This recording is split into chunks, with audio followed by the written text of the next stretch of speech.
Petrol थोड़ा महंगा हुआ, इंपोर्टेड चीजें थोड़ी कॉस्टली हो गई हैं और इन सब का कनेक्शन है हमारे रुपी से। लेकिन आरबीआई ने एक ऐसा मूव अनाउंस किया है जो इस पूरी सिचुएशन को स्टेबल रखने में थोड़ा हेल्प कर सकता है।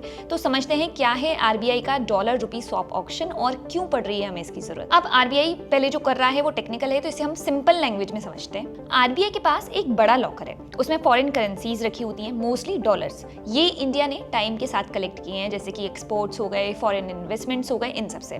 इसे हम कहते हैं फॉरेक्स रिजर्व्स। अभी इंडिया के पास रफली हैं 688 बिलियन डॉलर्स के फॉरेक्स रिजर्व्स। अब प्रॉब्लम क्या हुई है, ईरान वॉर के बाद क्रूड ऑयल प्राइसेस बढ़े, इंपोर्ट्स महंगे हुए और रुपी डॉलर के अगेंस्ट 6% से ज्यादा वीक हो गया। वेडनेसडे को रुपी ऑल टाइम लो 96.96 पर डॉलर तक पहुंच गया। सो मार्केट में कंपनीज को डॉलर चाहिए होते हैं ऑयल खरीदने के लिए, इंपोर्ट्स के लिए, तो वो आरबीआई के पास गए और बोले कि हमें डॉलर्स दो, हम आपको बदले में रुपीस दे देंगे। सो आरबीआई ने क्या किया, अपने लॉकर से डॉलर्स निकाले और मार्केट में देने शुरू किए। रॉयटर्स के अकॉर्डिंग आरबीआई रिसेंट डेज में लगभग $1 बिलियन पर डे की स्पीड से डॉलर सेल कर रहा था ताकि रुपी और ज्यादा वीक ना हो। लेकिन अब इस प्रोसेस से क्या हुआ, एक साइड इफेक्ट हुआ। जब कंपनीज आरबीआई को रुपीस देती हैं तो वो रुपीस मार्केट से बाहर जा रहे हैं, मतलब बैंकिंग सिस्टम में लिक्विडिटी जो है वो धीरे धीरे कम हो रही है। सो इंडिया की बैंकिंग लिक्विडिटी अभी भी सरप्लस में है, लेकिन गिरकर हो गई है 1.51 ट्रिलियन रुपीज या रफली $15.6 बिलियन रह गई है। और जब बैंक्स के पास कैश कम होगा तो क्या होगा, लोन्स देना महंगा हो जाएगा,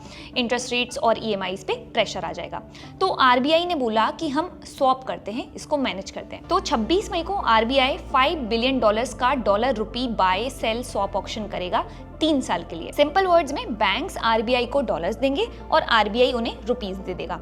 मतलब सिस्टम में रुपीस जो हैं वो वापस से आ जाएंगे, लिक्विडिटी कंफर्टेबल रहेगी और आरबीआई के पास डॉलर्स भी आ जाएंगे जो रुपी को डिफेंड करने में यूज हो सकते हैं। एंड 3 साल बाद क्या होगा, रिवर्स होगा, बैंक्स रुपीस वापस देंगे एंड आरबीआई जो है वो डॉलर्स वापस करेगा। सो एक्सपर्ट्स का ये कहना है कि इससे क्या होगा, बॉन्ड मार्केट को सपोर्ट मिल सकता है और हेजिंग कॉस्ट भी कम हो सकती है। एंड इस अनाउंसमेंट के बाद ही एग्जैक्टली वही हुआ भी है। इन्वेस्टर्स को लगा कि लिक्विडिटी जो है वो टाइट नहीं होगी, तो गवर्नमेंट बॉन्ड्स की डिमांड बढ़ी और benchmark 6.48% 2035 bond yield 3.4 basis points गिरकर 7.0761% पर आ गई। तो आई होप अब आपको समझ में आ गया होगा क्या है आरबीआई का रुपी डॉलर स्वैप ऑप्शन। अगर अभी भी आपको कोई कंफ्यूजन है तो हमारे साथ कमेंट सेक्शन में जरूर शेयर करें। Investment in the securities market is subject to market risks. Read all the related documents carefully before investing.